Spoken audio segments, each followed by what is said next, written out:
Hello everyone, welcome to episode 70 of the Stardom Cast. I'm your host, Matt Turner. I hope everybody here in the States, we just celebrated the 4th of July. I hope everybody had a safe 4th of July. I hope that everybody was okay with the fireworks, didn't get too crazy eating all those hot dogs, maybe switching out those hot dogs for a little grilled chicken breast, maybe putting down beer number 4 and going to some nice water or nice protein shake. But I kid. I hope everybody had a good and safe 4th of July and they enjoyed the day with their families. Programming note, actually, as I record this, it is July the 2nd.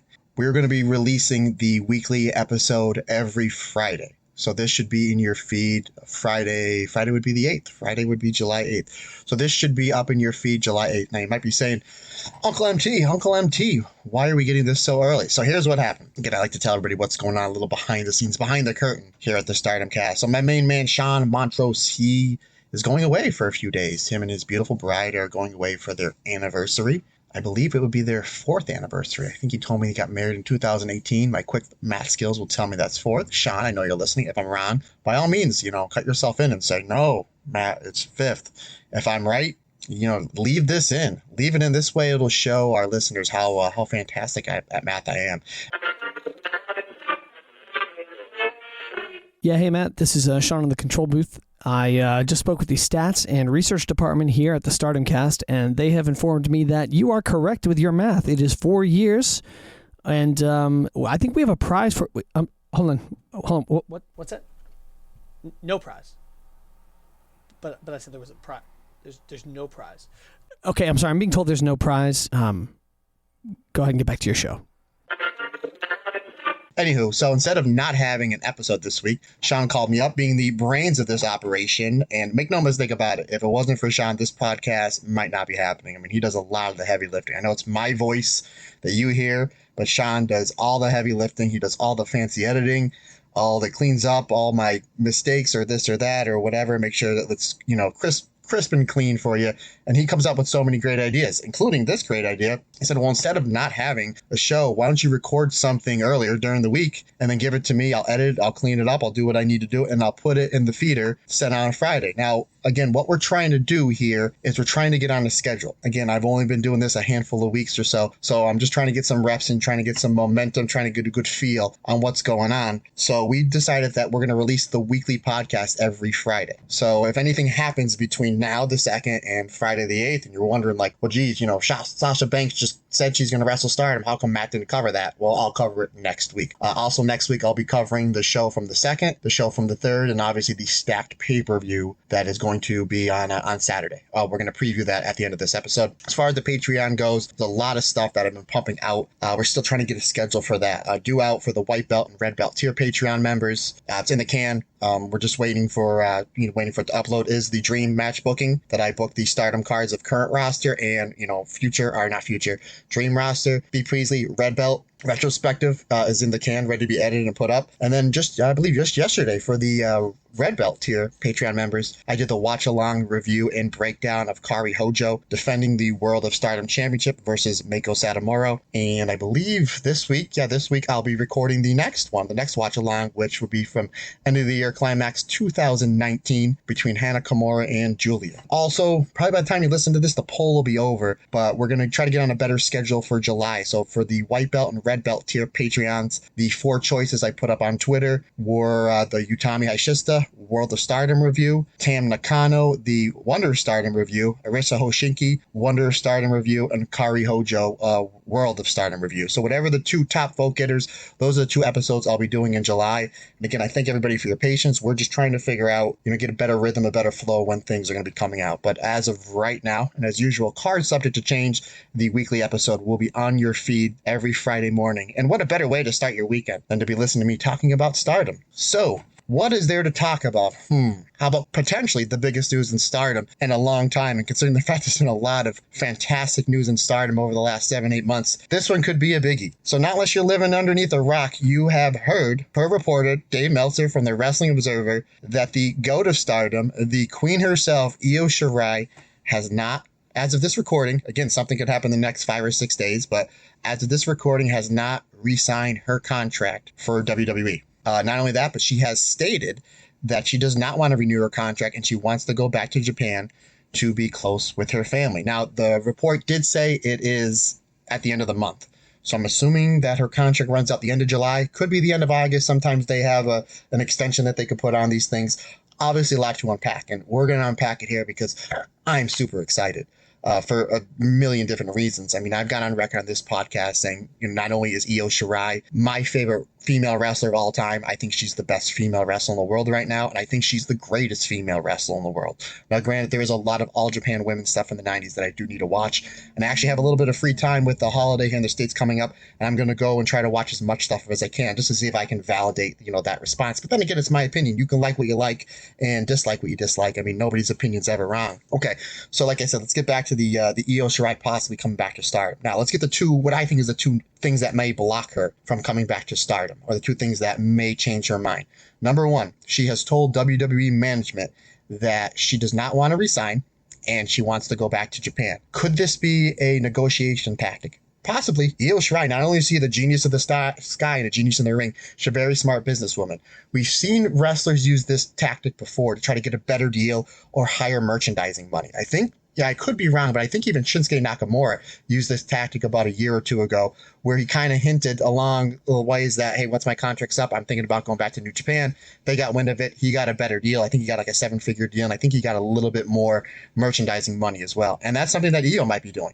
Maybe it could be a negotiation tactic where she's like, hey, bump me up on the main roster. Give me a little bit more money. Maybe, have one of my shirts come out, a new shirt come out once every 3 or 4 months and give me maybe 4 or 5% higher than you were giving me. Do I think she's doing that? I'm going to say no. It's a possibility. Okay, number two. The number two thing that might be preventing this is Io did say she wanted to go back to Japan to be with her family. She didn't say she wanted to come back to wrestling. Could she be doing something else? Could she maybe only do 1 or 2 shows a year? That's a possibility, but in my opinion, I don't think it's happening. I've had a lot of people reach out to me on Twitter and Instagram, and they were asking me, what do I think? And I'm just going to tell you right here now, I think Io's coming back to Stardom. Is it a lock? No. Is it a guarantee? No. I don't believe in full guarantees on anything. Like, even, for example, I'm going to touch upon it at the end of this podcast. Shuri and Momo is going to be a fantastic match. Can I guarantee it's going to be an all-time great? Can I guarantee it's going to be at least a 4-star match? No. What if, heaven forbid, somebody gets hurt, or somebody's not feeling good, or they take a bad bump and they bust up their ankle, they get a concussion? Obviously, I don't want that to happen to anybody in any sport, but there are real no guarantees. So if you're asking me on a scale of 0 to 100%, I'm about 80% sure we're going to see Io Shirai back into a Stardom ring, which is super exciting. I mean, the Twitter and internet world has been buzzing the last 24 hours. So many dream matches. Io Utami, Julia, Natsupoi, Saya Kamatani, Azumi, Hazuki. There's so much that they can do. So much momentum. They just got Kari back. And I remember when she officially came back, when they did the news conference, I was getting messages on my Twitter, well, when's Io going to come back? And my thing was, one at a time. I think my mind can only take so much, just one at a time. And you've been seeing pictures posted all over Twitter of the threedom, Mayu, Io, and Kari. And the fact that this could possibly be happening in the next 2 or 3 months, it's a real possibility, which is going to make the 5-star Grand Prix, which starts at the end of this month, which is when we think that Io's contract's up, it's going to make the 5-star Grand Prix even more exciting, because night 3, night 4, night 5, night 6, night 7, there could be an Io announcement. Maybe she shows up. Maybe she shows up on the Tron. Maybe they wait for the final where she comes out, kind of similar to what they've done, with Shibata at the G1, as a surprise thing. So just going to make the 5-star just that much more important. So like I said, I think I'm about 85% sure we're going to see Io back in a Stardom ring this year. And again, with that New Japan joint show in November, they got to try to fill up 15,000 people in that building. Obviously, you have, Okada, Tanahashi, Naito, huge stars for New Japan, Utami, Sai Kamatani. Obviously, Kari's going to be there. Mayu's going to be there. There's a possibility Tony Storm's going to be there. There's a possibility Sasha Banks is going to be there. And the fact of the possibility we may have the Queen herself coming back to Stardom to be on that show, it's enticing. Now, I know also per the Wrestling Observer. Now, here's another thing, too. Once that article came out, my first thing was like, okay, check the source. Check the source, because to me, if it doesn't come from Wade Keller, Brian Alvarez, or Dave Meltzer, I take it with a grain of salt. And again, I praise Meltzer a lot on this podcast, because I think he's just fantastic at what he does. He's the most prolific news reporter ever. I mean, he's been doing this since the 80s. So could he be wrong? Sure. I mean, we're all wrong. We're all wrong at our jobs. We're all wrong, quite a bit. I won't say quite a bit. I'm wrong a lot. If you don't believe me, that's my wife. But yeah, it's a possibility he's wrong. But usually when it comes to these things, his sources are pretty well. Again, I checked the source. Dave Meltzer, Wrestling Observer. That's a damn good source. He also stated that Io wasn't in any talks with Stardom. That's the way it's really kind of supposed to be. If you're under contract with somebody, especially WWE, you cannot negotiate until your contract is up, until the contract's over. So it would be like a breach of contract, or like WWE would be like, well, hey, Stardom, you're talking to Io. Technically, she's still under contract with us. We're going to sue you for $3 million, but if you give us $1 million, we'll just settle out of court. And $1 million to a company like Stardom, who's just really getting the swing of things, in the last, year and a half, would be a huge blow. So obviously they're trying to stay away from that until they're legally able to talk to her. Now, Io's talking to, Momo. She's talking to obviously Kari, and she's talking to Mayu. They can't offer a contract because they're not office, not that I know of. But there's, and I'm again, Io's probably watching, seeing everything that's going on, seeing how much Stardom is growing, seeing how much she can help the brand, seeing all the big potential shows coming up. Again, 15,000 seats coming up here in November. Horacio Ogawa has stated in 2024 and 2025 he wants to do a show at the Tokyo Dome. Obviously, there's a lot there that she can do, and I'm sure that they would want that. Everybody would want her there. Again, this is super exciting. As soon as I hear anything, I'll put it up on Twitter. I will probably be talking about this every week because I'm super, super excited. Like I said, Io is my all-time favorite women's wrestler, and I think there's someone that asked me to do like a top 10, like who I think the top 10 best wrestlers in the last 10 years were, and I had her on there. I had her on there. I think she's just absolutely phenomenal. And, I had somebody call me yesterday and they said, well, how would you bring Io in? Like, what would the first thing you would do? And, the easy answer is you bring her on a pay-per-view.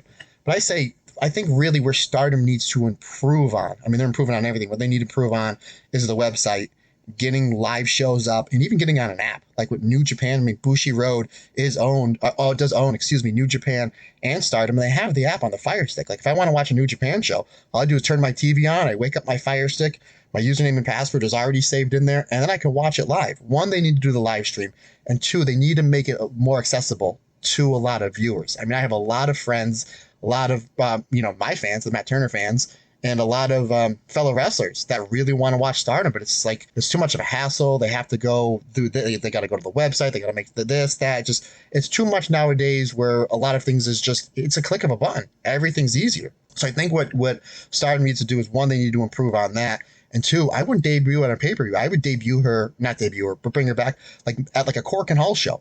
So you have like maybe 1,100, 1,200 people. I'm not sure with the COVID restrictions where Cork and Hull's at, but I would bring her back in that, and I would say, hey, we're going to live stream, if not the show, the match, and for you to watch it, you're going to have to subscribe to Stardom World, which is right now, I think it's less than $8 American.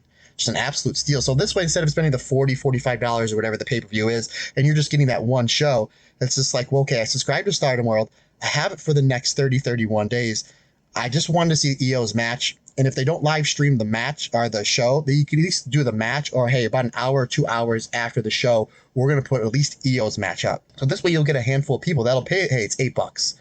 I want to see this. So they'll put that up. And then it's like, well, I already have the Stardom World. I already know how to log into it because I had to do it for the Io match. Let me see what else is on there. And then you hook them. And then you hook them for the $8 per month times 12 months, and that's where, I mean, obviously the content there, past, present, and future is all fantastic. So I think that would be a smart way to do it, to get your subscriptions up, especially overseas, especially over here, in America, in the States, and Canada, Mexico, and Europe. And obviously it would grow their viewership in Japan as well. And I would also debut her not in a singles match, but I would do it a tag. You've seen the pictures that have been all out on Twitter. Everybody wants to see the Freedom back. Us Star Wars fan, we didn't get to see our Freedom. We didn't get to see when Disney bought Star Wars and they did episodes 7 and 9. Can I get a Star Wars reference in here? We didn't get to see Han, Leia, and Luke all in the same shot. And now we have this possibility where we can see our, Han, Leia, and Luke all in one shot. And I think I think that Mayu would be the Han because of her quirkiness. I think Kari would be Leia, Pirate Princess Leia. And then I think Io would be Luke, Master Jedi. But anywho, I think that is the first match you put. You put Mayu, Kari, and Io versus Queen's Quest. Utami, Saya, and Azumi. So the faction that Io founded, she would be going up against on her first match. And then after the match, regardless who, I'm assuming you'd have to put 3 of them over. After the match, if you have a pay-per-view or 2 big shows back-to-back coming up, you have Io say, hey, I challenge Utami and Saya Aphrodite with Mayu to a match on the night 1 of that show. And night 2, I challenge Azumi. So you would have Thunder Rock versus Aphrodite, and then you would have Azumi versus Io Shirai after we just got Queen's Quest versus Freedom. I think that would be, like, hey, here's the first taste. We gave you this one for $8. Now, if you want to see Io's next match, you have to buy the pay-per-view or what have you, or you have to stay onto our subscription service. I mean, there's so many dream matches. Obviously, Azumi, she helped mentor her, brought her into Queen's Quest when Azumi was probably like 12 or 13. Momo, obviously, that was the kickoff to Momo's really big singles reign. Io beat her in February, and then 2 months later, Momo wins the Cinderella, and then she beats Io, basically passes her the torch to Queen's Quest as Io goes and leaves, not too long after that. And then Hazuki as well. I mean, Hazuki's been pretty solid since she's come back, but these last 2 or 3 months, she's really gotten to a really higher level groove. So you can have like those matches. I mean, it's a built-in storyline. It's like, hey, I mentored you, I brought you into Queen's Quest. There's that. And then obviously, I mean, we have to see Io versus Mayu somewhere down the line. So, I mean, that's obvious. To me, that's the match I want to see the most. Even though we've seen it a zillion times before, they've all been great. Some of the best women's matches of all time. My opinion, the best women's tag team of all time is Thunder Rock, Io, and Mayu. Obviously, the Julia, the Saya, Starlight Kid. I mean, so many things they can do. So it's exciting. I mean, I'm hoping she does what's best for her. It's one thing. It's like, well, if she does re-sign with WWE, she's probably going to get a 7-figure deal, plus the merchandising on top, plus she's probably going to go to Raw or SmackDown, where she's going to be seen either in front of 1.5 million or 2 million people every week. But at the same time, it's like you can't put a price on wanting to go back home to be with your family. And regardless, if she does come back to Stardom, which I think is going to happen, she's going to be making good money. She's going to negotiate, a really good deal for herself. And plus, there's other different businesses that she can get into. I mean, look what Kari's doing. She's doing matches every now and again, drawing money, doing well. Her merchandising. Did you ever go on her Twitter? That merchandising stuff, that first of all, can't ship to the U.S. We need to change that. But regardless, all of her stuff sells out in like 48 hours. Io can do that. And then Kari opened up a gym. She's doing well there. And I think Io, she was like partners at like a jiu-jitsu gym in Orlando. So many different things that can happen. So many different dream matches. We're all keeping our fingers crossed, checking the feed, checking the Wrestling Observer, checking pretty much, the torch, and just, seeing if she does sign, if there's no news, there's good news. Again, for us Stardom fans. But again, at the end of the day, I think we all want what's best for her. But if you're listening to this podcast, you're obviously a fan of Stardom. And I think we all just want her back. And the fact that it's a possibility, a very good possibility, we obviously got Kari back, but the fact that we may get the Queen back, sometime in the late summer, early fall, oh boy, it's exciting. Okay, moving on to, we only just have one show to review, like I said, just because I'm recording this almost, a few days, almost like back-to-back style from the last podcast. The show from Cork and Hall on the 28th. So we'll get into this. So the first match was a five-star qualifier. Momo Kogo defeats Rina 7 minutes and 5 seconds with a version of the crucifix bomb. It's almost like she was jumping over her to go for Schoolboy. She wound up catching a crucifix bomb. Momo Kogo the past few months has been really solid, but all of a sudden she's like trying to become the innovator of offense with all the 619s that she's doing, like the 619 to the arm, the 619 DDT. It's really good. It's really exciting. It's like every time you watch Momo Kogo, it's you really kind of just like, what's she going to do now? And considering the fact that she's got the biggest match of her career coming up in 1 week's time as we record this, well, as you listen to it, the match will probably be happening in 24 hours with Azumi for the high-speed championship. So I think this was really, really solid. It's basically a good technical match, kind of back and forth. They kept it real simple, only went over 7 minutes, 3.25 stars, and Momo and Rina both finished with 4 points of the 5-star qualifier. Match number 2 saw Saya Ida defeat Hina. Saya's just a chop machine. Boy, right at it. And Hina does a really good job selling. Like, I've never really mentioned or really put over how good she is, like, at her facial selling. Like, showing emotion, showing pain. And you're in there with Saya Ida, and you're going to be eating some chops and lariats. And she sure did. And he did a good job on her comeback. And Saya Ida, for how much she does at, like, chopping people and clotheslining people, she does a good job of giving it back. It's, give and take. Feeding in for for clotheslines, for chops, for kicks, for forearms, and just making sure she bumps enough for her other opponent to look good.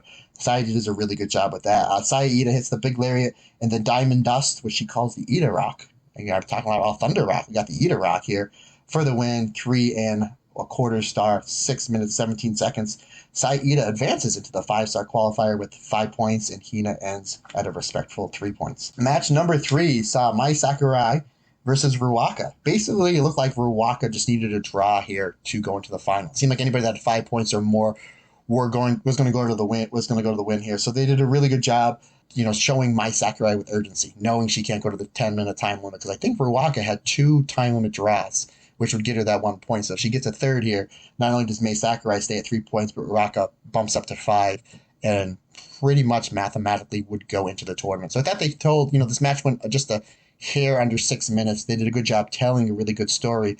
Mai Sakurai's urgency, knowing that she couldn't flirt with that 10-minute time limit. May does a really good job with that big boot. She's been throwing like this big boot with a lot of force. Not only that, but like where she times it, like where she puts in the match. She does a really good job like feeding the comeback or starting her comeback. I think that's really well. Rock hits the freezer bomb and then goes to the top rope and hits she hits the fisherman buster and then the freezer bomb from the back, and then she goes for the pin, and then Mai Sakurai counters with the crucifix pin for the win. 3 stars. And like I said, it was just a shade under 6 minutes. I think the official time was 5 minutes and 54 seconds. And then you could just see just how excited Julia was. Not only Julia, but Mike and Himika as well, that they have another member in DDM going into the 5-star. And this adds a little wrinkle. I mean, I think a lot of people expect Mai Sakurai to eat a lot of pins.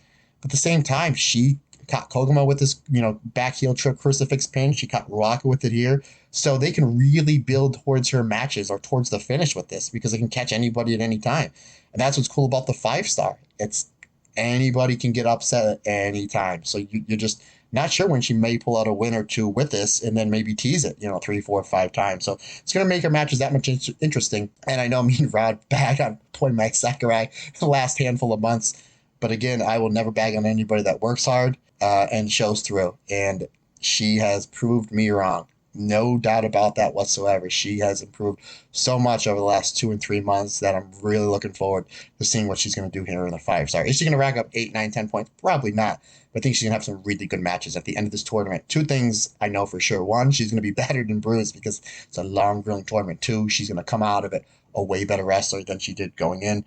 Ruaka winds up attacking Julia afterwards. What a jerk. With the lunch crate or whatever. What a jerk. So I don't know if they're setting something up or Ruaka just wanted to keep some heat. Match number 4, Waka versus Starlight Kid. This was really a real dominant performance for Starlight Kid. She had like 80-85% of the offense. I mean, really wearing down Starlight Kid's knee with some submissions, really like slow pace, slow building.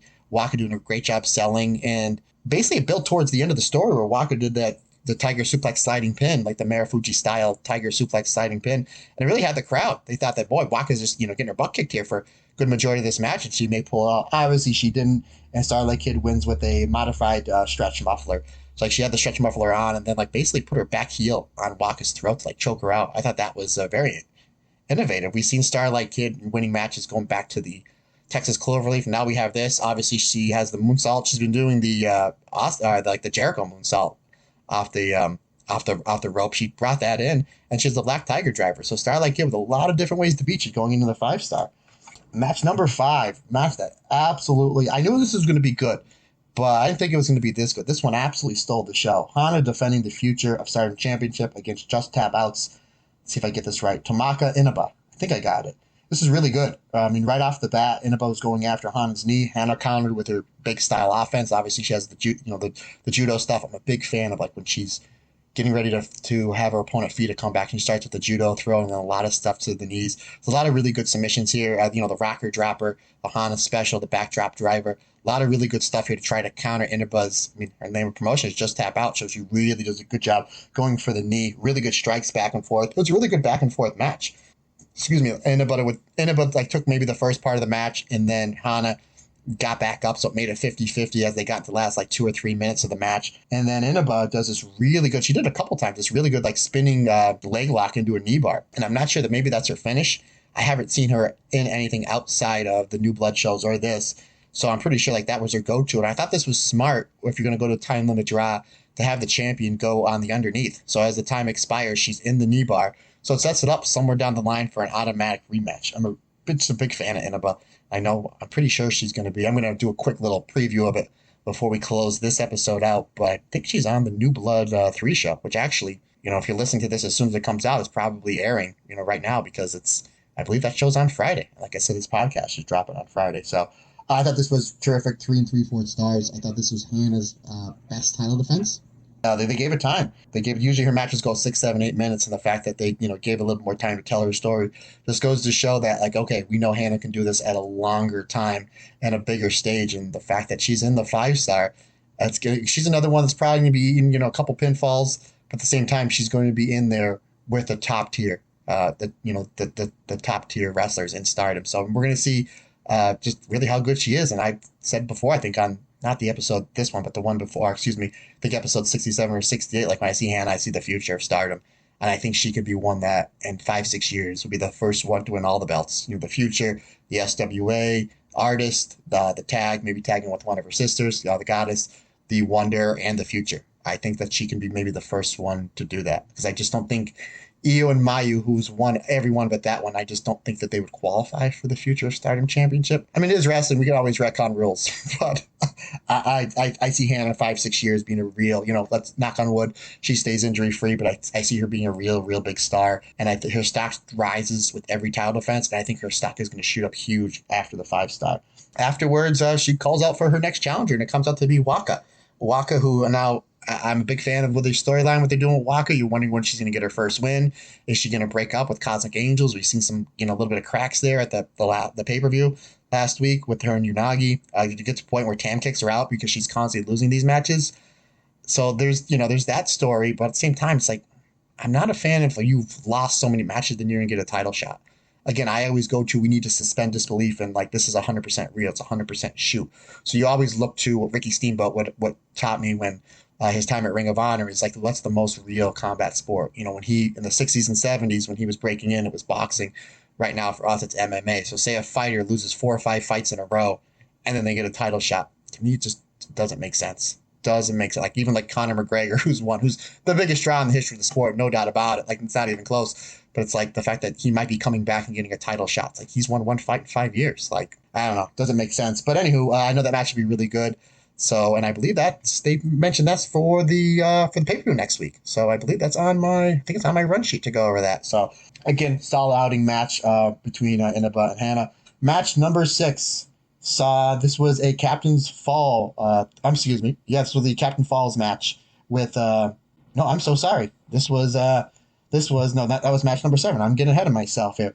This was Mina, Unagi, Saki, and Hiraka versus Lady C, Utami, Izumi, and Saya. So you had the Queen's Quest team versus Cosmic Angels. And I was really paying special close attention to this just because Saki was announced for the 5-star. And I just did a quick episode, maybe a 20-minute episode, where I was kind of scratching my head. I was well, we thought it would be Kari. We hoped it would be Kari. It would be, X or Kunami or Jungle or Takumi Iroha. We get Saki. So it's just well, okay, let's see what she can do here. And I thought she was super impressive here. I thought whoever laid out this match was genius because they made the 2 girls from Colors, Hiraka and Saki, and I may be pronouncing that name wrong, and I apologize. I'm doing my best to get these names right. They did a good job highlighting these 2, which was smart. I mean, if you're watching Stardom, you know how good Mina is, how well she's improving. Same thing with Unagi. Obviously, Lady C is improving, tenfold, and Utami, Izumi, and Saya. I mean, they're at the top of the game, not only in Stardom, but I don't think you can name 15 wrestlers better than the world than the 3 of them, especially when they're a trio or a tag team. So they did a really good job. I was a big fan of how it started with Izumi and Hiraka. With high speed, so it's just maybe is that Izumi's next challenger coming down the line, after the Momo Kogo match, if she gets by Momo, which I think she will, and again, we'll cover that here in a few minutes, is they're going to have somebody from Colors maybe challenge Izumi. We've talked all the time that they need fresh blood in the high-speed division, and I think they're getting quite a bit of it here. I think that's the division they need to inject a lot of stuff in, and you can keep Izumi at the top for as long as you want. She's doing such a great job, and it's not setting her career back by any means. I mean, she's 19, 20, so you keep her in the division another year or 2 just to really build it. And then afterwards, even give her a 2 or 3 year run, a long run. I think the longest run was, the record's 9. I think 9 would be Mayu. I'll have to check. Rob Goodwin's Living the Dream, Stardom's 10th anniversary book, like I always do. But I think it was 9 with Mayu for the high speed. Anywho, or maybe it was Suzuki. Anywho, another story, another day. I'm getting off track here. But yeah, I thought obviously the Mina Unagi stuff I thought was really good. I'm really hoping they team the two of them up in the Goddess of Stardom tournament, because I think that they would be a team that would be, I mean, they're improving leaps and bounds, and just think of how good they're going to be in the next 2 or 3 months. I thought all their teamwork, everything looked really good. Obviously, Utami Izumi Sayo was really good. Lady C did her part as well with the chops, the big boots. There's a really, really good double and triple team spots from both teams.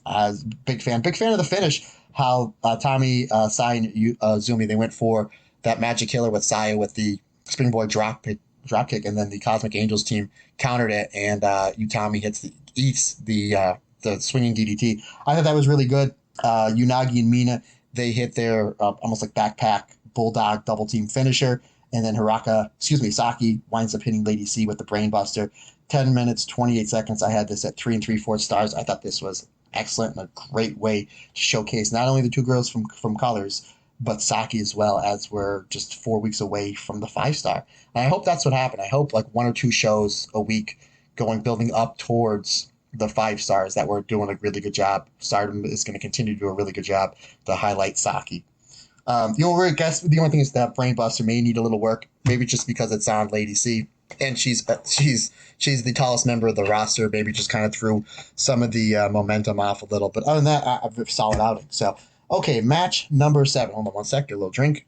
Okay, a little hydration there. Now, the Captain's Fall 4-way, 3-way. So, the team of Mayu Iwatani, Hazuki, and Koguma representing Stars versus the team representing God's Eye, World of Stardom champion Shuri, Mirai, and Amy Sori. Representing the DDM would be the DDM team of Julia, Mike, and Himika. And representing the team of Uedo Tai, Momo Watanabe, Fukin Death, and Saki Kashima. Kind of interesting here how Saki was the first one to go, considering at the pay-per-view she was the one with back-to-back pins. I thought that was kind of interesting. It's like, hey, anybody can get beat at any time here. I thought the stuff in the beginning was, I'm getting ahead of myself. The comedy stuff with Fukin Death I thought was really good. You can see like Momo, or you can see how like Julia and Mayu and Sherry were taking this really, really serious. And then Fukin Death is going in there kind of just playing like kindergarten, gym class stuff, like going underneath like the knuckle laces and then doing the smoking stuff. I thought that was really good. Himika with the Boston Crab and everybody. I thought that was interesting. And then Julia coming over with the camel clutch on the other side. And then you can just see, and then Micah like doing the best surfboard impersonation she can, just kind of our hot coals walking over everybody. I thought it was cool. I enjoy comedy and wrestling when it's at the right points. And I think Fukin Death does it really at the right points. And I thought that this little spot here, I thought that was really good. Mayu and Hazuki, their double team spots were really, really good. They did a good job building up, going back to the Hazuki Julia feud. I think we're going to see that either night 1 or night 2 of the 5-star. So we'll see that match kind of get a little tipped off there. Mariah left arm lariat eliminates Saki. Shuri gets dumped over the top rope by Fukin Death. I thought that was like big. I mean, she's on the top rope like forearm, and Sherry's on the top rope forearm, and Mayu. We thought we're gonna get like a big spot there. Is like Mayu gonna push her off or do something, or is Sherry gonna hit that beautiful double wrist lock from the top rope? Instead, Death comes over and just dumps Sherry out. And between the timing of, you go back and watch it, between the timing of they caught Sherry's face on the shock and from the crowd at Corkin was like perfect. Like, holy geez, you literally just had, the comedy wrestler, the clown, eliminate the unbeatable. Since the end of last year's 5-star, he's been on a roll, just tearing through everybody, singles and tags, and it's like, I don't know, does Fukin Death get a World Stardom Championship match down the line? I mean, they can always go that route. Sure, why not, right? It'd be something a little different from Sherry. Something I think would be entertaining. I thought that was something. And then DDM basically, they do a really good job teasing like Mayu getting eliminated, and she's getting kicked off the ropes and she's falling, but yet everybody from Stars they're putting her back up. I thought that was cool. And then DDM did like a version of like the Freedom Dropkick, like Mike and Himika just launching Julia to everybody else that was left in the match for the win. And because it was Captain's Fall, so it's either you eliminate the captain or you eliminate 2 out of the 3 members of the team. I think I understood that rule a little bit better. Sometimes these rules of Stardom, I really have to do a little research. But that one I understood a little bit better than I did the Tam Natsupoi cage match. This was great for all my old school Ring of Honor fans. This reminded me of the six-man Dragon Gate matches they used to do at WrestleMania weekend, where this was just nonstop. Again, I'm not going to go over every spot. We'll be here till tomorrow, but this was absolute nonstop action. You had your comedy, you had the inner feuds, you had the tag team stuff, back and forth. Everybody got tag moves in. Mike and Himika, all their stuff looked really, really good. Obviously, FWC, they're the tag champs. Their stuff looked really good. You thought Saki would be a spoiler, considering the fact that's pretty much all she's been doing. Not all she's been doing, but pretty much the main crux of Oedo Tai the last handful of months. Instead, she's the first one eliminated. Mariah and Amy Sori, all their stuff looked really good heading into their championship match, which, again, as of this recording, probably just happened a few hours ago with FWC, which I'm sure was an absolute banger. Yeah, the comedy stuff, and like I said, the big surprise of Death eliminating the indestructible World of Stardom champion. Mayu, all of her stuff is fantastic as always. And DDM stands tall. I had this on at 4 stars. I thought this was really good. And the fact that the crowd was hot. I originally had it 3 3/4 stars. But if you listen to this podcast, you know that if you get a hot crowd, you always get bumped up 1/4 to 1/2 a star. So I bumped this up to 4 stars. And then DDM said, hey, Stars, you won the cage match last week. You challenged Oedo Tai for the Artist of Stardom. But we just beat you here, so maybe are we the number 1 contenders for the Artist of Stardom Championship? So you're literally taking, not to be disrespectful, but a lower tier title like the Artist of Stardom Championship.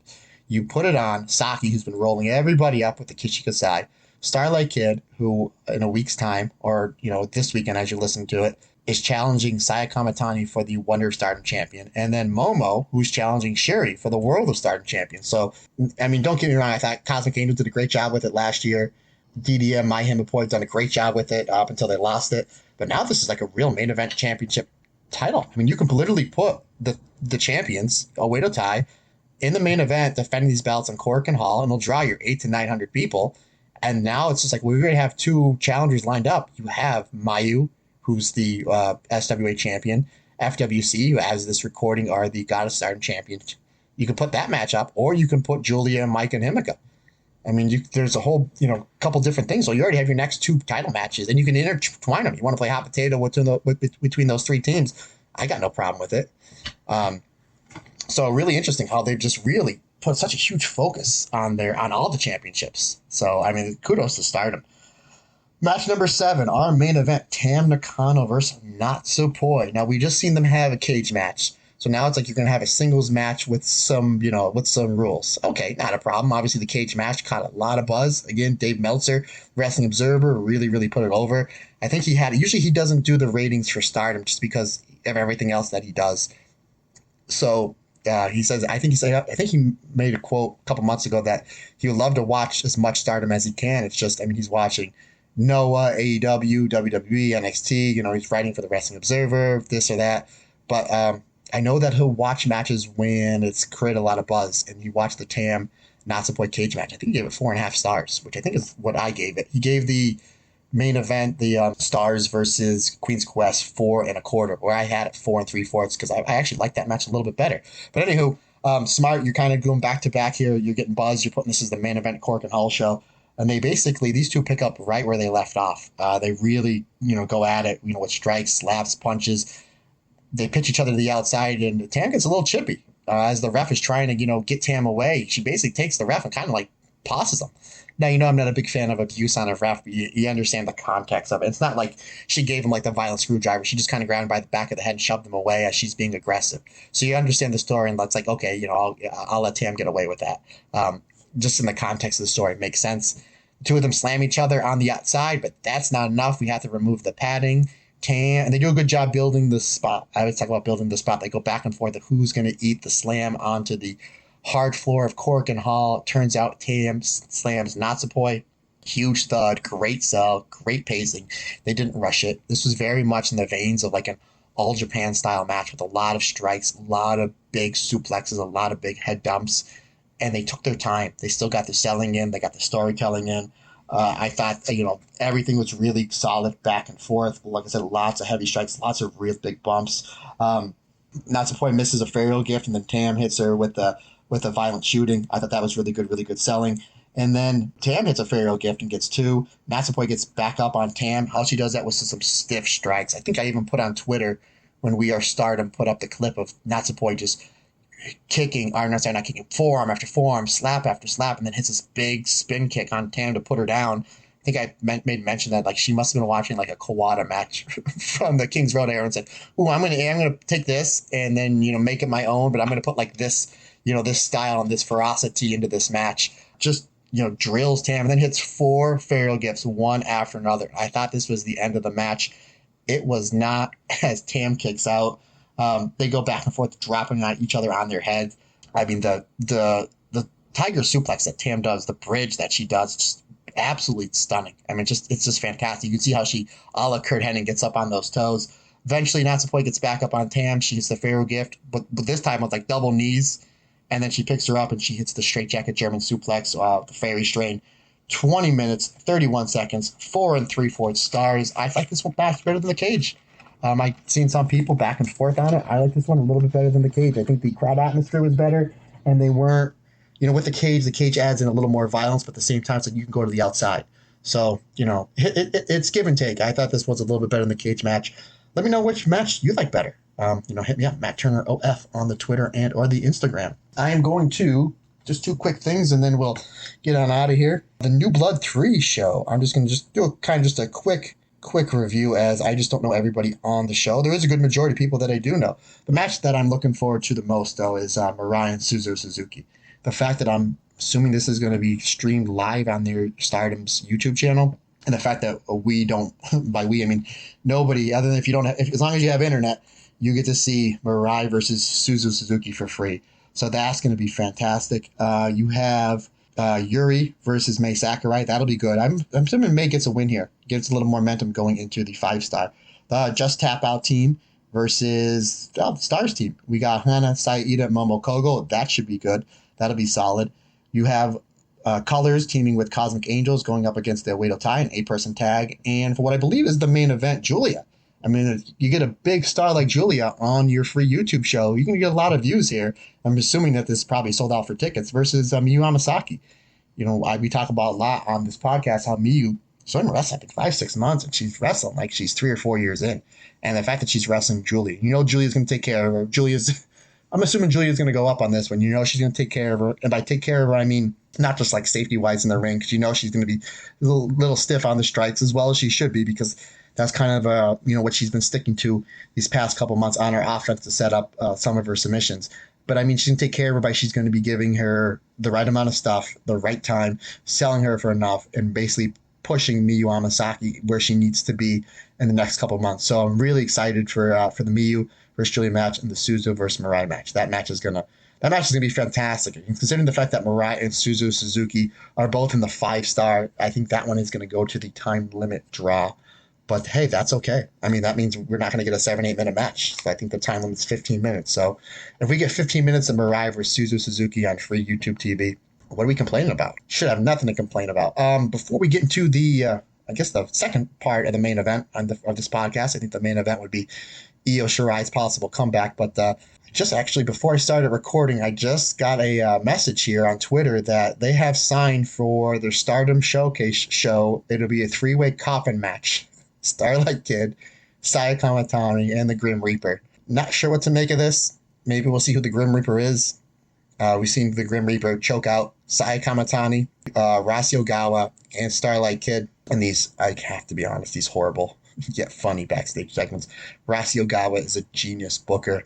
What he's been able to do with Stardom, the start of it, and really the last, coming off the pandemic with a lot of people really reeling what he was able to do in 2020, 2021, what he's doing now. The fact that by the end of the year, we may see Io Shirai back into a Stardom ring. You can't do nothing but just give that guy a standing ovation. However, his acting when he's getting choked out, nowhere near as good as his booking. Let's just say that. I thought it was cool, this last backstage segment where Starlight Kid was actually fighting back and almost knocked out the Grim Reaper. And I think I might have put something on Twitter or Instagram saying how cool would it be if we really want to get Momo Kogo, or not Momo Kogo, Momo Watanabe, get her really over. Not that she needs it for her match, put a little more steam on her before her match versus Shiri. That Starlight Kid and this Grim Reaper going back and forth. Here comes Momo, Starlight Kid's tag partner. She just head kicks the Grim Reaper. and she kills the Grim Reaper. Like, let's get Momo Watanabe more over than she already is. You're putting her in the ring with the juggernaut of Sherry. Let's have her. What did you do to get ready for this match? I killed Death. I don't know what to make of this coffin match. It's going to be interesting. I'm assuming this is going to probably air, probably free on the YouTube channel. I could be wrong, but the fact that we're going to get all within a 4 or 5 week span, we're going to get Starlight Kid and Saya Kamatani in the ring with each other 3 times between the singles match coming up here on the pay-per-view for the Wonder of Stardom Championship. They're going to be wrestling each other, I think, either night 1 or night 2 of the 5-star, and then we get them in this 3-way coffin match with the Grim Reaper. It's like, whatever. Again, let's look at the positive. We get Saya Kamatani and Starlight Kid, in the ring again. It's like, if you remember back in the 2000s when Eddie Guerrero and Rey Mysterio, they were wrestling each other every pay-per-view, and they did that ladder match at SummerSlam, and they had the dumbest stipulation where it was like custody of Rey's kid. I remember looking at my one buddy who was actually worked for Chikara for quite a bit. I said, can you believe this? And he's like, hey, man, he's like, anything that we can do to get Ray and Eddie back in the ring again against each other, he's like, I'm all for it. So, like, I guess that's the way that I look at it. If you're throwing in the Grim Reaper, a coffin match, but at the same time, we're getting Sai and Starlight Kid. Let's look at the positive and just, focus on that. So, should be interesting. Okay, the last part of the podcast. Mid Summer's Championship card. So I'm just going to preview it, give you my picks, and my wife gave me her picks. So if you remember when we did Fight to the Top, we had the same picks. So I think we went 3 for 6 on our picks last time. So obviously we tied because we had the same picks. This was a little bit different. There are 8 matches, including the pre-show. So Lady C versus Hina. That should be a nice side. That's probably going to be on the pre-show from what I'm assuming. This should be a solid match. I think Lady C's new aggression is going to show through here. Right? I think Lady C needs a win here. I think she's going to get the win, and so does my bride. What will probably be the opener, and this is just what I'm suggesting the card is going to be. The opener will be Hannon defending the Future Stardom Championship versus Waka. I don't know if right now, can you imagine Waka's first wins for the championship? It's a possibility here. It's a possibility. This is going to be a great match. Even though Waka doesn't have a win, she's fantastic in the ring.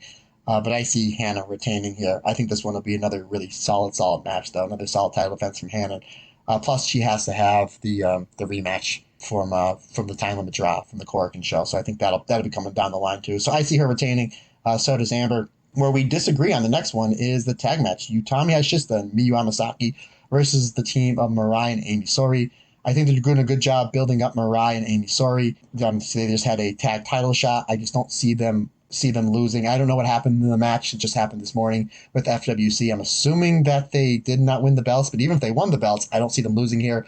I don't see them losing 2 in a row. I think this would be a great match. Utami is obviously terrific.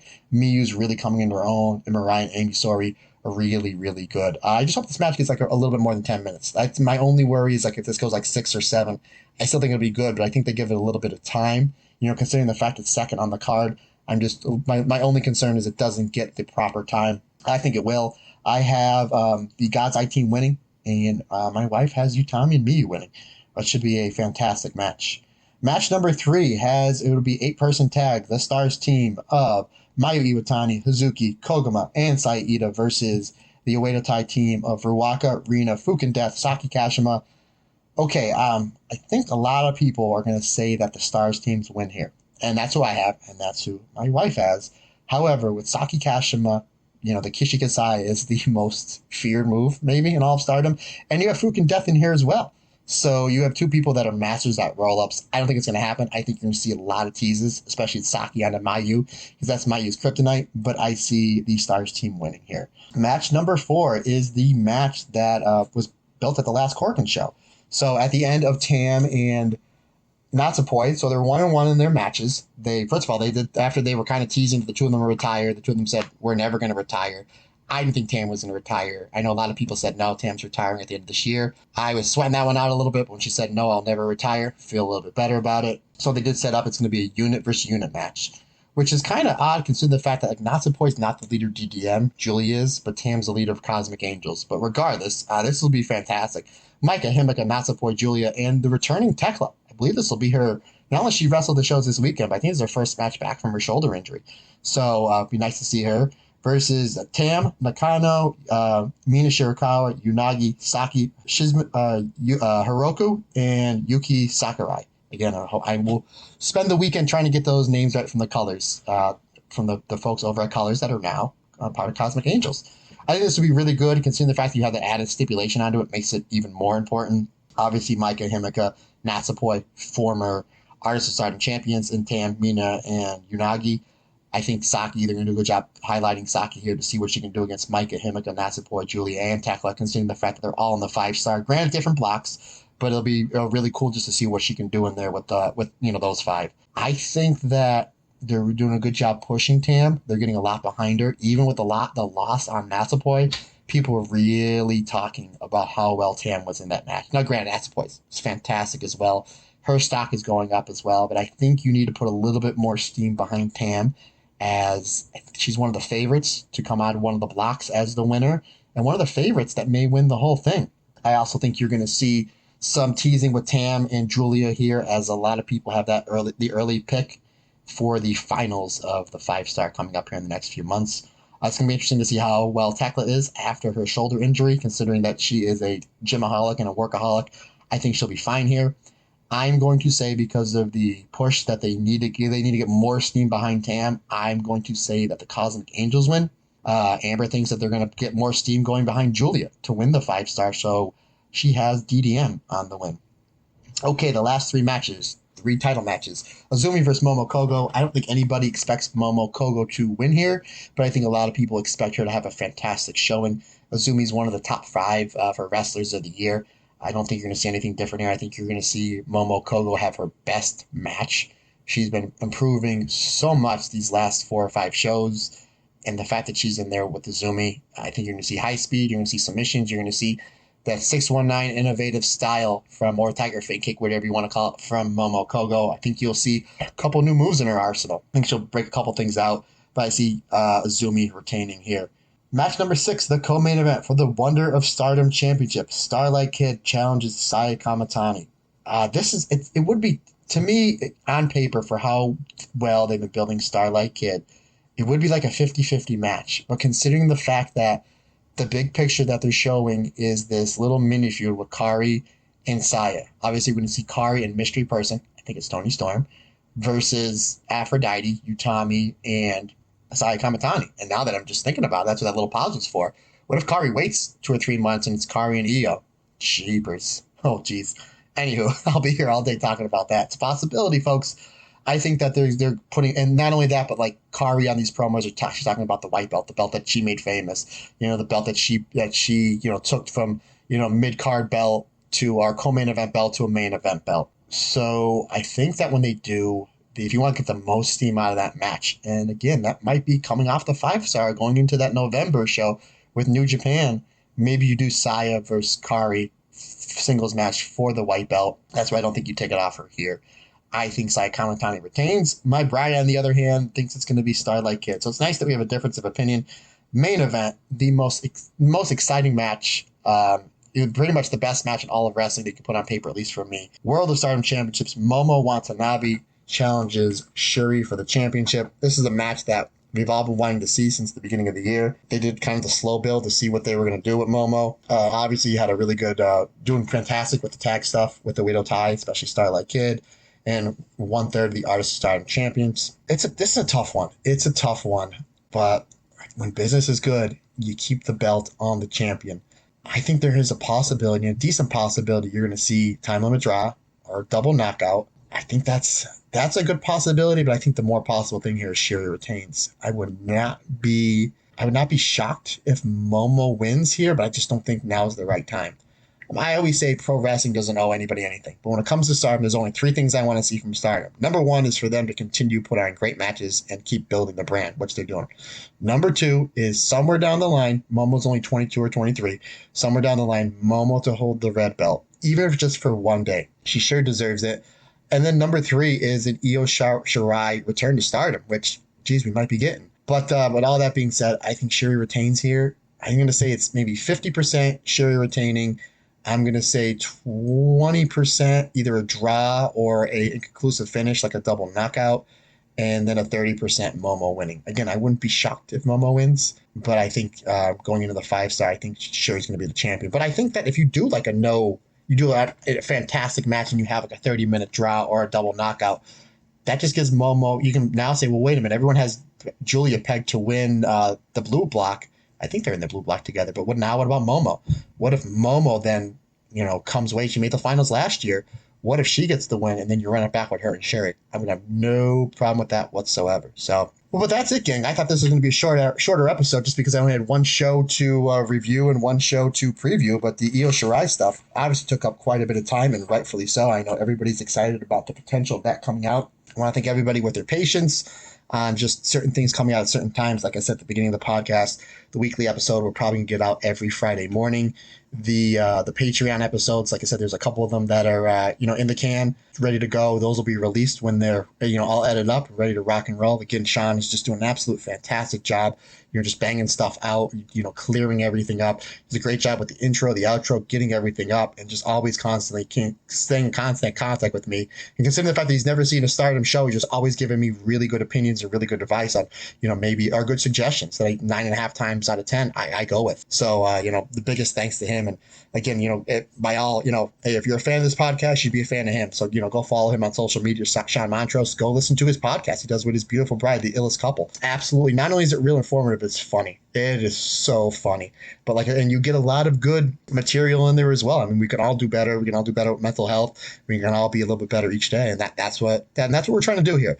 That's what we're trying to do here. But if you guys want to get a hold of me, just hit up Matt Turner OF on the Instagram and the Twitter. And if you're going to be, my next match is actually going to be Friday the 8th, which is, like I said, when this is more than likely going to drop over in the Pocono. So if you're in the New York, New Jersey, or Pennsylvania area and you want to come and see the show, or if you're going to come and see the show, stop by my merchandising table, say hello.